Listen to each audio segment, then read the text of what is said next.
Hello friends, എല്ലാവർക്കും ചെമ്പനീർ പൂ സീരിയലിന്റെ വരാനിരിക്കുന്ന ഒരു എപ്പിസോഡ് റിവ്യൂയിലേക്ക് സ്വാഗതം. ഈ റിവ്യൂ നിങ്ങൾക്ക് ഇഷ്ടമായെങ്കിൽ ലൈക്ക് ചെയ്തും സബ്സ്ക്രൈബ് ചെയ്തും സപ്പോർട്ട് ചെയ്യണേ. സച്ചി അറിയാതെ ആരുണിന്റെ വാക്കുകൾ കേട്ട് ആരുണിന്റെയും ദേവുവിന്റെയും രജിസ്റ്റർഡ് മാരേജ് നടത്തുകയാണ് രേവതി. ദേവുവിന്റെ സങ്കടം കണ്ട് സച്ചി പിന്നീട് വിവാഹത്തിന് സമ്മതിക്കുകയാണ്. വിവാഹ മണ്ഡപത്തിൽ വെച്ച് ആരുണിന്റെയും ദേവുവിന്റെയും രജിസ്റ്റർഡ് മാരേജ് നടന്ന കാര്യവും രേവതിയാണ് അത് നടത്തിക്കൊടുത്തതെന്നും സച്ചി അറിയുന്നു. തന്നെ ചതിച്ച രേവതിയോട് ക്ഷമിക്കാനാകാതെ സച്ചി വിവാഹ മണ്ഡപത്തിൽ നിന്ന് ഇറങ്ങിപ്പോവുകയും സച്ചി ഇല്ലാതെ ഈ കല്യാണം നടക്കില്ല എന്ന് ലക്ഷ്മി പറയുകയുമാണ്. ബാറിലേക്ക് പോയ സച്ചിയെ രേവതിയും ദേവുവും കരഞ്ഞ് കാല് പിടിച്ച് മണ്ഡപത്തിലേക്ക് കൊണ്ടുവരികയും അരുണിന്റെയും ദേവുവിന്റെയും വിവാഹം നടക്കുകയുമാണ്. മദ്യപിച്ച് ലക്ക് കെട്ടി നിൽക്കുന്ന സച്ചിയെ കണ്ട് ദേഷ്യത്തോടുകൂടി നിൽക്കുകയാണ് ചന്ദ്രമതി. തുടർന്ന് വിവാഹശേഷം അവരെ അനുഗ്രഹിച്ച് രവീന്ദ്രനും കുടുംബവും അവിടെ നിന്ന് പോവുകയും ഇനി രേവതിക്ക് തന്റെ വീട്ടിൽ സ്ഥാനമില്ല എന്ന് പറഞ്ഞ് സച്ചിയും അവിടെ നിന്ന് പോവുകയുമാണ്. സച്ചിയുടെ വാക്കുകൾ കേട്ട് തകർന്നു നിൽക്കുകയാണ് രേവതി. വീട്ടിലേക്ക് വന്ന ചന്ദ്രമതി പറയുന്നു, ഇതുകൊണ്ട് ഞാൻ പറഞ്ഞത് ആ കല്യാണത്തിനൊന്നും പോകണ്ടെന്ന്. സച്ചി കാരണം ചെല്ലുന്നിടത്തെല്ലാം അപമാനിതരായി നിൽക്കേണ്ടി വരും. ഇപ്പൊ അവന്റെ ഭാര്യയും കൂടി ചേർന്ന് നമ്മളെ അപമാനിച്ചു.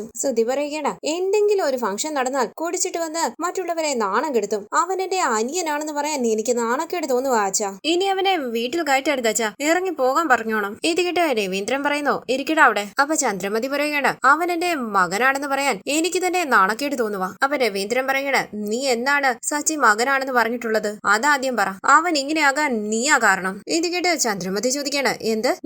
ഞാനാണോ അവനെ കുടിപ്പിച്ചേ? അപ്പൊ രവീന്ദ്രൻ പറയണ, ആ ശീലം എവിടെ നിന്നാ തുടങ്ങിയത്? അവന് മകനാണെന്നുള്ള സ്ഥാനം കൊടുക്കാതെ മാറ്റി നിർത്തി. അമ്മയുടെ സ്നേഹം കിട്ടാതെ വളരുന്ന കുട്ടി എങ്ങനെയായിരിക്കും എന്നുള്ളതിന്റെ ഉദാഹരണമാണ് സച്ചി. അപ്പൊ ചന്ദ്രമതി പറയുകയാണ്, ചുമ്മാതെ എന്റെ മേൽ പഴി ചാരണ്ട. ഞാൻ വളർത്തിയ 2 മക്കളും നന്നായാ വളർന്നത്. ഇവൻ നിങ്ങളുടെ അമ്മയുടെ അടുത്ത് നിന്ന് വളർന്നത് കൊണ്ടാ ഇങ്ങനെയായി പോയത്. രവീന്ദ്രൻ ദേഷ്യത്തോടു കൂടി ചന്ദ്രമതിയെ നോക്കുമ്പോൾ ചന്ദ്രമതി പറയണ, തുറിച്ച് നോക്കണ്ട. ആ പൂ കെട്ടുന്നവളെ ഇവന്റെ ഭാര്യയാക്കിയതിനു ശേഷം അവൻ മാറിയെന്ന് പറഞ്ഞില്ലേ? ഇപ്പൊ കണ്ടില്ലേ, അവൻ ഒരു മാറ്റവും ഇല്ല. ആർക്കും അവനെ മാറ്റിയെടുക്കാൻ പറ്റില്ല. ഇത് കേട്ട് ശ്രീകാന്ത് പറയണ, അമ്മേ സച്ചിയേട്ടൻ ചെയ്തത് തെറ്റാ, പക്ഷെ കാരണമില്ലാതെ ഒന്നും ചെയ്യില്ല. അപ്പൊ വർഷ പറയുന്നു, ഇപ്പൊ സച്ചിയേട്ടൻ കുടിച്ചതിൽ എന്ത് തെറ്റാ ഉള്ളത്? ഫംഗ്ഷനിൽ ചിലരൊക്കെ ഇങ്ങനെയാണ്. വലിയ വലിയ മാരേജ് ഫംഗ്ഷന് ഇതൊക്കെ നോർമലാണ്, അതേപോലെ കരുതിയാ മതി. ചന്ദ്രമതി പറയണ, നമ്മുടെ കുടുംബത്തെ നാണം കെടുത്താൻ വേണ്ടിയാ അവനിങ്ങനെ ചെയ്തേ. ഇത് കേട്ട് രവീന്ദ്രൻ പറയണ, ചന്ദ്രൻ സച്ചിയാ ഈ കല്യാണം നടത്താൻ വേണ്ടി ഓടി നടന്നത്. ഒരു കുറവും വരുത്താതെ നോക്കി. പെട്ടെന്ന് രജിസ്റ്റർഡ് മാരേജ് കഴിഞ്ഞെന്നിറങ്ങിയപ്പോൾ അവന് സഹിച്ചു കാണില്ല. അതും രേവതിയാണ് അവരുടെ വിവാഹം നടത്തിയത്. അതവന് അംഗീകരിക്കാൻ പറ്റുന്നില്ല.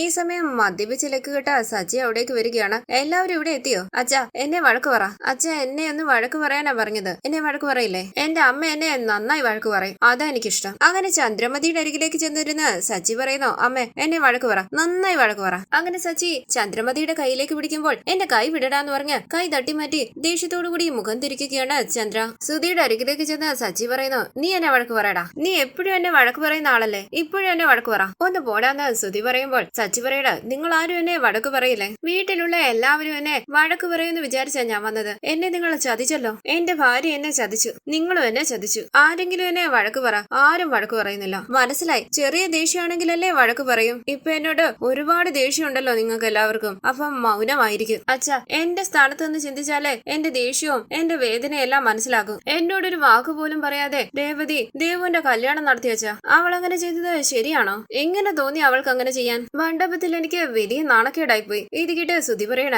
നീ കാരണം ഞങ്ങളാ നാണം കെട്ടത്. സച്ചി ചോദിക്കുന്നു, ഞാൻ എന്ത് ദ്രോഹമാടാ ചെയ്തേ? ദേവുവിനെ അവൻ ചതിക്കുകയാണെന്നാ ഞാൻ വിചാരിച്ചത്. നേരത്തെ ആ അരുണിന്റെ വിവാഹം കഴിഞ്ഞു, ഇത് 2ാം വിവാഹമാണെന്ന് കരുതി. അതുകൊണ്ടാണ് ഞാൻ അവനോട് എഴുന്നേൽക്കാൻ പറഞ്ഞത്. പക്ഷെ അവൻ എന്നെ തിരിച്ചടിച്ചില്ലേ? ആദ്യ വിവാഹവും ദേവുവുമായിട്ടായിരുന്നെന്ന്. അച്ഛാ, അത് ഞാൻ താങ്ങി. പക്ഷെ രേവതിയാണ് സാക്ഷിയായിട്ട് ഒപ്പിട്ടേന്നറിഞ്ഞപ്പോൾ എന്റെ ഹൃദയം വെട്ടിമുറിച്ചതുപോലെ തോന്നി എനിക്ക്. അവള് ചെയ്തത് തെറ്റല്ലേ അച്ഛാ? പറയച്ചാ, അവള് ചെയ്തത് തെറ്റല്ലേ? അവിടേക്ക് വന്ന രേവതി പറയുന്നു, തെറ്റാണ്. ഏതവളാ അതെന്ന് ചോദിച്ച് സച്ചി തിരിഞ്ഞ് രേവതിയെ നോക്കുകയാണ്. എല്ലാവരും രേവതിയെയും സച്ചിയെയും ശ്രദ്ധിക്കുന്നു. അകത്തേക്ക് കയറി വന്ന രേവതി പറയുന്നു, ഞാൻ ചെയ്തത് തെറ്റാണ്. ദേഷ്യത്തോടുകൂടി അരികിലേക്ക് വന്ന് രേവതിയുടെ നേരെ വിരൽ ചൂണ്ടി സച്ചി ചോദിക്കുന്നു, നീ എന്തിനാ ഇവിടെ വന്ന്? നിന്നോട് ഈ വീട്ടിലേക്ക് വരരുതെന്ന് പറഞ്ഞതല്ലേ? പിന്നെ എന്തിനാ നീ വന്നേ? എന്നെ ചതിച്ച് എന്നെ നാണം കെടുത്തിട്ട് ഇപ്പൊ നീ എന്തിനാ ഇങ്ങോട്ട് വന്നേ? ക്ഷമ ചോദിക്കാൻ വന്നതാണെന്ന് രേവതി പറയുമ്പോൾ സച്ചി പറയുകയാണ്, ഒരു ക്ഷമ? ഞാൻ ക്ഷമ തരില്ലല്ലോ. ക്ഷമ ചോദിച്ചാൽ എല്ലാം ശരിയാകുമോ? ഞാൻ അനുഭവിച്ച അപമാനമെല്ലാം ഇല്ലാതാകുമോ? നിന്നോട് ഞാൻ ക്ഷമിക്കുമെന്ന് നീ വിചാരിച്ചോ? ഇതെല്ലാം കേട്ട് സന്തോഷത്തോടു കൂടി ഇരിക്കുകയാണ് ചന്ദ്രമതി. കരഞ്ഞുകൊണ്ട് രവീന്ദ്രന്റെ അരികിലേക്ക് വന്ന് കാല് പിടിച്ച് രേവതി പറയുന്നു, അച്ഛ എന്നോട് ക്ഷമിക്കണം. അപ്പൊ സച്ചി പറയുകയാണ്, അച്ഛ അവളോട് ക്ഷമിക്കരുത്. ഇവിടെ ചെയ്ത വലിയ തെറ്റിന് നോ ക്ഷമ. ഇത് കേട്ട് രേവതിപതി അവിടെ വന്നെഴുന്നേൽക്കുമ്പോൾ രവീന്ദ്രൻ പറയണ, മോൾ ഇങ്ങനെ ചെയ്യുമെന്ന് ഞാൻ ഒരിക്കലും പ്രതീക്ഷിച്ചില്ല. അപ്പൊ രേവതി പറയുന്നു, തെറ്റായി പോയി അച്ഛ.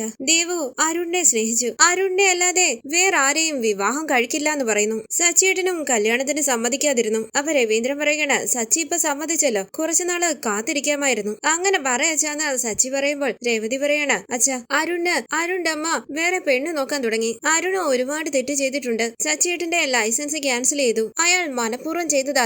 അതൊക്കെ എനിക്കും അറിയാം. എനിക്കും അരുണിനെ ഇഷ്ടമല്ലായിരുന്നു. പിന്നെ എങ്ങനാ രേവതി ചേച്ചി അവരുടെ രജിസ്റ്റർ മാരേജിന് സമ്മതിച്ചെന്ന് ശ്രീകാന്ത് ചോദിക്കുമ്പോൾ രേവതി പറയാണ്, എനിക്ക് വേറെ എന്ത് ചെയ്യണമെന്ന് അറിയില്ലായിരുന്നു ശ്രീ. ദേവു എന്നോടൊരു കാര്യം പറഞ്ഞു. അച്ഛൻ ഉണ്ടായിരുന്നെങ്കിൽ ഞാൻ ആഗ്രഹിച്ചത് എനിക്ക് നടത്തി തന്നേനെ. അച്ഛൻ ഇല്ലാത്തതിന്റെ കുറവ് ഞാൻ ഇന്നാണ് അറിഞ്ഞെന്ന്. അവൾ അങ്ങനെ പറഞ്ഞപ്പോൾ എന്റെ മനസ്സ് അനുവദിച്ചില്ല. ഒരുപക്ഷെ അന്ന് ആ കല്യാണം നടന്നില്ലായിരുന്നെങ്കിൽ അവളുടെ തീരുമാനം എന്താകുമായിരുന്നെന്ന് എനിക്ക് പറയാൻ പറ്റില്ല. അതെല്ലാം ആലോചിച്ച രജിസ്റ്റർ മാരേജിന് ഞാൻ സമ്മതിച്ചത്. സച്ചിയേട്ടൻ സമ്മതിച്ചതിന് ശേഷം നാട്ടുകാരറിഞ്ഞ് കല്യാണം നടത്താമെന്ന് ഞാൻ വിചാരിച്ചു. സച്ചിയേട്ടനിൽ നിന്നും ഞാനിത് മറച്ചു വെച്ചത് തെറ്റാണച്ച. അത് ഞാൻ ന്യായീകരിച്ചതല്ല.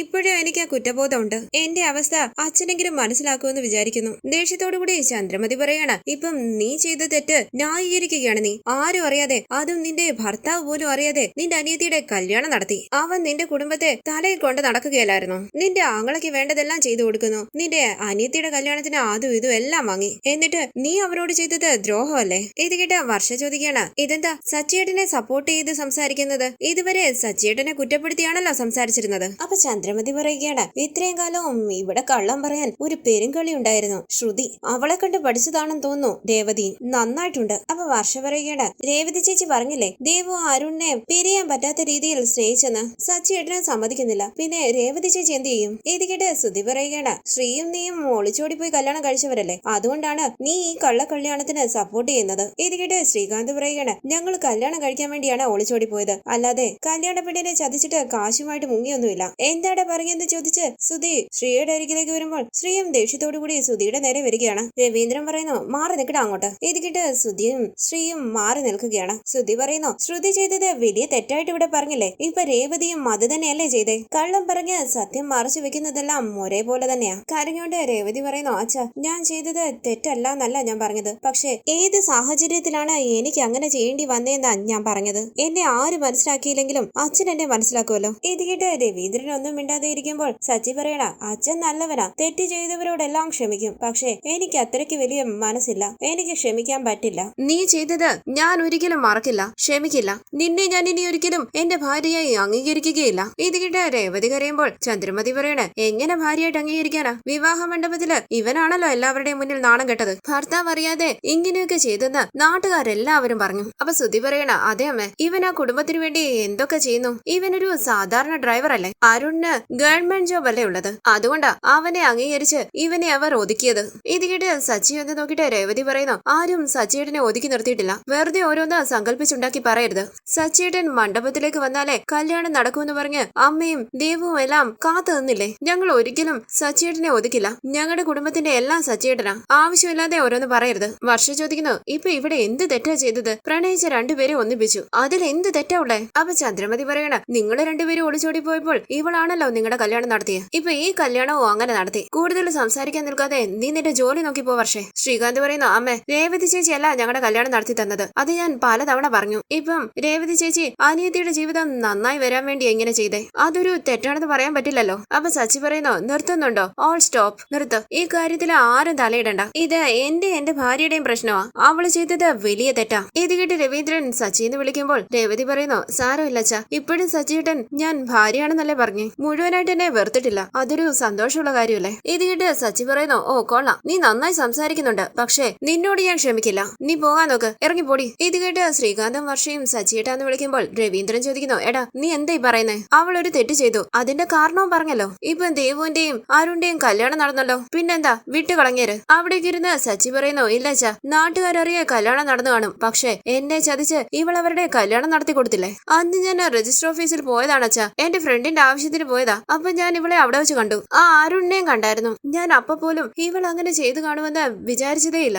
എന്താന്ന് വെച്ചാൽ ഞാൻ അവളെ അത്രയ്ക്ക് വിശ്വസിച്ചു. പക്ഷെ ഇവൾ എന്നെ ചതിച്ചു. ഇനി ഈ വീട്ടിൽ ഇവള് വേണ്ട, നീ ഇറങ്ങിപ്പോടി. ഇത് കേട്ടി ഞെട്ടി കണ്ണു നിറങ്ങി നിൽക്കുകയാണ് രേവതി. ചന്ദ്രമതി സന്തോഷത്തോടുകൂടി നിൽക്കുകയാണ്. ദേഷ്യത്തോടുകൂടി രേവതിയുടെ നേരെ വരുന്ന സച്ചി പറയണ, പറഞ്ഞത് കേട്ടില്ലേടി, ഇറങ്ങിപ്പോ. സച്ചിയെ തടഞ്ഞോണ്ട് രവീന്ദ്രൻ പറയുന്നു, നീ അവിടെ ഇരിക്കടാ. അപ്പൊ രേവതി പറയണ, വേണ്ട അച്ഛാ, ഞാൻ പൊയ്ക്കോളാം. അപ്പൊ രവീന്ദ്രൻ ചോദിക്കണ, എന്താ മോളെ നീ ഇങ്ങനെ പറയുന്നേ? അപ്പൊ രേവതി പറയുന്നു, സാരമില്ല അച്ഛാ, ഞാൻ ചെയ്ത ചെയ്ത തെറ്റിന് സച്ചിയേട്ടൻ തന്ന ശിക്ഷയായിട്ട് ഞാൻ ഇതിനെ കരുതിക്കോളാം. അങ്ങനെ രേവതി കണ്ണു നിറഞ്ഞ സച്ചിയെ നോക്കുമ്പോൾ സച്ചി മുഖം തിരിക്കുകയാണ്. രേവതി പറയുന്നു, അച്ഛനോട് ക്ഷമ ചോദിക്കാൻ വേണ്ടിയാ ഞാൻ ഇങ്ങോട്ട് വന്നേ. സച്ചിയേട്ടൻ എന്നെ പിരിഞ്ഞ് ജീവിക്കാൻ പറ്റില്ല, അതെനിക്കറിയാം. സച്ചിയേട്ടൻ തന്നെ വന്ന് എന്നെ വിളിക്കും. ഞാൻ പോയിട്ട് വരാച്ച. അങ്ങനെ രേവതി കരഞ്ഞുകൊണ്ട് സച്ചിയെ നോക്കുമ്പോൾ സച്ചിയും രേവതിയെ ശ്രദ്ധിക്കുകയാണ്. രേവതി കരഞ്ഞുകൊണ്ട് സച്ചിയെ തിരിഞ്ഞു നോക്കി ചന്ദ്രോദയത്തിന്റെ പടിയിറങ്ങി പോവുകയാണ്. രവീന്ദ്രൻ വിഷമത്തോടുകൂടി സച്ചിയെ നോക്കുമ്പോൾ സച്ചി ഒന്നും മിണ്ടാതെ അകത്തേക്ക് പോകുന്നു. ചന്ദ്രമതി വളരെ സന്തോഷത്തോടുകൂടി ഇരിക്കുകയാണ്. തുടർന്ന് രാത്രി അച്ഛന്റെ ഫോട്ടോയുടെ മുന്നിൽ നിന്ന് പ്രാർത്ഥിക്കുകയാണ് ദേവു. പാലുമായി അവിടേക്ക് വന്ന ലക്ഷ്മി പറയുന്നു, ദേവു രാവിലെ നടന്നുവന്നും മനസ്സിൽ വെച്ചേക്കരുത്, എല്ലാം ശരിയാകും. ഈ പാലുമായിട്ട് റൂമിലേക്ക് ചെല്ല്. ശരി അമ്മയെന്ന് പറഞ്ഞ് ദേവു ലക്ഷ്മിയുടെ കയ്യിൽ നിന്നും പാലും വാങ്ങിച്ച് റൂമിലേക്ക് പോവുകയാണ്. ദേവു വരുന്നത് കാത്തിരിക്കുകയാണ് അരുൺ. ദേവു റൂമിലേക്ക് വരുമ്പോൾ പാൽ ഗ്ലാസ് വാങ്ങിച്ച് അവിടേക്ക് വെച്ച് ദേവുവിനോട് ഇരിക്കാനായി പറയുകയാണ് അരുൺ. ദേവു നാണത്തോടു കൂടി പുഞ്ചിരിച്ച് അവിടേക്ക് ഇരിക്കുമ്പോൾ പാൽ ഗ്ലാസ് എടുത്ത് അരുൺ പറയുന്നു, ദാ നീ കുടിക്ക്. അപ്പൊ ദേവു പറയണ, ഇല്ല അരുണേട്ടൻ വേണം ആദ്യം കുടിക്കാൻ. അപ്പൊ അരുൺ പറയണ, സാരമില്ല നീ കുടിക്ക്. നീ നിന്റെ സച്ചിയേട്ടനെ ബാറിൽ നിന്നും സമാധാനിപ്പിച്ച് കൂട്ടിക്കൊണ്ട് വന്നപ്പോ തന്നെ ടയേർഡ് ആയില്ലേ? ഇത് കേട്ട് ദേവു ചോദിക്കണ, അരുണേട്ടൻ എന്നോട് ദേഷ്യമുണ്ടോ? അപ്പൊ അരുൺ പറയണ, ദേഷ്യമൊന്നുമില്ല, അവനാ മനസ്സിലാക്കാതെ ഒരു സീൻ ക്രിയേറ്റ് ചെയ്ത് പോയത്. വിട്ട് കളയത്തില്ലായിരുന്നോ? പോയവൻ പോട്ടെന്ന് വിചാരിച്ചാ പോരായിരുന്നോ? ഒരു സീൻ ക്രിയേറ്റ് ചെയ്ത് പോയതല്ലേ, അതും ബാറിൽ കുടിച്ചോണ്ടിരുന്നവന്റെ അടുത്തേക്ക് പോയിരിക്കുന്നു. ഇത് കേട്ട് പാല് മാറ്റി വെച്ച് ദേവു പറയണ, അരുണേട്ട സച്ചിയേട്ടൻ ഇല്ലാതെ എങ്ങനെ കല്യാണം നടക്കും? അപ്പൊ അരുൺ പറയണ, നിന്റെ സച്ചിയേട്ടൻ ഇല്ലാതെ നമ്മൾ ആദ്യം ഒന്ന് കല്യാണം കഴിച്ചവരല്ലേ, പിന്നെന്താ അതേപോലെ കല്യാണം കഴിച്ചാൽ മതിയായിരുന്നല്ലോ. അപ്പൊ ദേവു പറയണ, എന്നാലും സച്ചിയേട്ടൻ കാരണമാണ് നമ്മുടെ കല്യാണം നടന്നത്. അരുണേട്ടൻ എന്റെ കഴുത്തിൽ താലി കിട്ടുമ്പോൾ സച്ചിയേട്ടൻ ഇല്ലാതെ ഇരുന്നെങ്കിൽ എന്റെ അമ്മയ്ക്ക് അത് വലിയ വിഷമമായിരുന്നേന്. എന്റെ അമ്മയും കല്യാണത്തിനുണ്ടാകില്ലായിരുന്നു. ഇത് കേട്ട് അരുൺ പറയണ, ദേവു ഒരു കാര്യം നീ മനസ്സിലാക്കിക്കോ, ഇതുവരെ സച്ചിയേട്ടൻ നിനക്ക് വളരെ പ്രധാനപ്പെട്ട വ്യക്തിയായിരുന്നിരിക്കാം. അപ്പൊ ദേവു പറയുകയാണ്, എനിക്ക് മാത്രമല്ല എന്റെ കുടുംബത്തിന് വളരെ പ്രധാനപ്പെട്ട ആളാണ് സച്ചിയേട്ടൻ. എന്റെ ചേച്ചിയെ എന്ന് സച്ചിയേട്ടൻ കല്യാണം കഴിച്ചോ അന്ന് മുതൽ ഈ കുടുംബം സച്ചിയേട്ടന്റെ കുടുംബമായിട്ടേ കണ്ടിട്ടുള്ളൂ. ഞങ്ങൾക്കൊരു ചെറിയ വിഷമം ഉണ്ടായാൽ പോലും ഓടി വരും. അമ്മ സച്ചിയേട്ടനെ മകളുടെ ഭർത്താവായിട്ടല്ല കാണുന്നത്, മൂത്ത മകനായിട്ടാ കാണുന്നത്. ഇത് കേട്ട് അരുൺ പറയണ, അത് നന്നായി മനസ്സിലായി. സച്ചി ഈ കുടുംബത്തിലെ ഒരാളാണെന്ന് പറഞ്ഞില്ലേ, അതേപോലെ ഇനി ഞാനും ഈ കുടുംബത്തിലെ ഒരാളാണ്. ഇത് കേട്ട് ദേവു പറയണ, അതേ അരുണേട്ട, ഇപ്പൊ അരുണേട്ടൻ എന്റെ ഹസ്ബൻഡ് അല്ലേ, അപ്പം ഞങ്ങളുടെ ഫാമിലിയിലെ ഒരാളായി മാറിക്കഴിഞ്ഞില്ലേ. ഞാൻ മണ്ഡപത്തിൽ നിന്ന് പോയതിൽ അരുണേട്ടന് ദേഷ്യമുണ്ടോ? അപ്പൊ അരുൺ പറയണ, ദേഷ്യമൊന്നുമില്ല, പക്ഷെ നീ കല്യാണ വേഷത്തിൽ ബാർ വരെ പോയി. അവിടെ വെച്ച് ആരെങ്കിലും വീഡിയോ എടുത്ത് സോഷ്യൽ മീഡിയയിൽ ഇട്ടാൽ പിന്നെ നിനക്കല്ലേ ചീത്തപ്പേര്. അത് മാത്രമല്ല നാട്ടുകാര് പോലീസുകാരുടെ ഭാര്യ ബാറിലിരിക്കുന്നെന്ന് പറയും. അതിന്റെയൊക്കെ ആവശ്യമുണ്ടോ? അതുകൊണ്ടാ ഞാൻ പറഞ്ഞു. ദേവു ഇത്രയും നാളും ഈ വീട്ടിലെ മകളായിരുന്നു, ഇപ്പോ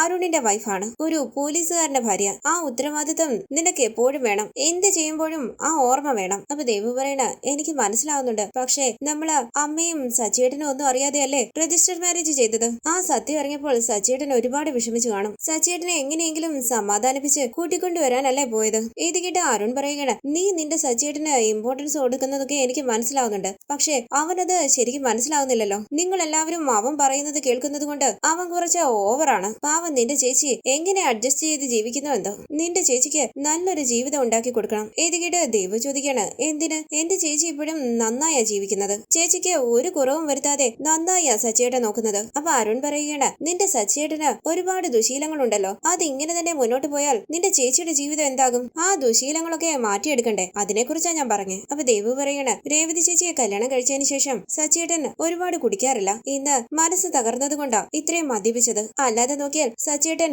വളരെ നല്ലവനാ. അപ്പൊ അരുൺ പറയണ, ദേവു എനിക്ക് സച്ചിയോട് ഒരു ദേഷ്യമില്ല, സച്ചിക്ക് എന്നോട് ദേഷ്യം ഉണ്ടായിരിക്കാം. അപ്പൊ ദേവു പറയണ, ഇല്ല അരുണേട്ടാ, സച്ചിയേട്ടൻ എല്ലാം മറന്നിട്ടാ നമ്മുടെ കല്യാണത്തിന് സമ്മതിച്ചത്. ഇത് കേട്ട് സച്ചി പറയണ, അതെന്തെങ്കിലും ആവട്ടെ, സച്ചി സമ്മതിച്ചില്ലായിരുന്നെങ്കിൽ നാട്ടുകാരറിയെ നമ്മുടെ കല്യാണം ഇപ്പോഴും നടക്കില്ലായിരുന്നു. അവൻ സമ്മതിച്ചതിൽ എനിക്ക് സന്തോഷമേ ഉള്ളൂ. ഇത് കേട്ട് ദേവു പറയണ, സച്ചിയേട്ടൻ എല്ലാവർക്കും നല്ലതേ ചെയ്യൂ, നല്ല മനസ്സാ. ഇത് കേട്ട് അരുൺ പറയണ, എനിക്കും മനസ്സിലാവുന്നുണ്ട് ദേവു, ഞാനും പതിയെ പതിയെ സച്ചിയെ മനസ്സിലാക്കിക്കോളാം. പാലെടുക്ക്. ദേവു പാലെടുത്ത് അരുണിന്റെ നേരെ നീട്ടുമ്പോൾ അരുൺ പറയുന്നു, നീ കുടിക്ക്. അപ്പൊ ദേവു പറയണ, ഇല്ല അരുണേട്ടൻ വേണം ആദ്യം കുടിക്കാൻ. അപ്പൊ അരുൺ പറയണ, ലേഡീസ് ഫസ്റ്റ്, കുടിക്ക് ദേവു. ദേവു പുഞ്ചിരിച്ച് പാല് കുടിക്കുമ്പോൾ അരുൺ മനസ്സിൽ പറയണ, അവനെ കുറിച്ച് എനിക്ക് നന്നായിട്ട് അറിയാം, നിങ്ങൾക്കാർക്കും മനസ്സിലായിട്ടില്ല. എന്റെ ആദ്യത്തെ ജോലി ആ സച്ചിയെ ഈ കുടുംബത്തിൽ നിന്നും അകറ്റുക എന്നുള്ളതാ. അരുണേട്ടാന്ന് വിളിച്ച് ദേവു പാല് അരുണിന്റെ കയ്യിലേക്ക് കൊടുക്കുകയാണ്. ആ പാല് കുടിച്ചിട്ട് അരുൺ പറയണ, എന്താ ദേവു ഇന്ന് നിനക്ക് സൗന്ദര്യം കൂടിയിട്ടുണ്ടല്ലോ, എങ്ങനെ? ഇത് കേട്ട് ദേവു നാണത്തോടു കൂടി പുഞ്ചിരിക്കുമ്പോൾ ചിരിച്ചുകൊണ്ട് ദേവുവിനെ ചേർത്ത് പിടിക്കുകയാണ് അരുൺ. ഈ സീരിയലിന്റെ കൂടുതൽ വീഡിയോസിനായി ചാനൽ സബ്സ്ക്രൈബ് ചെയ്ത് സപ്പോർട്ട് ചെയ്യണേ. താങ്ക്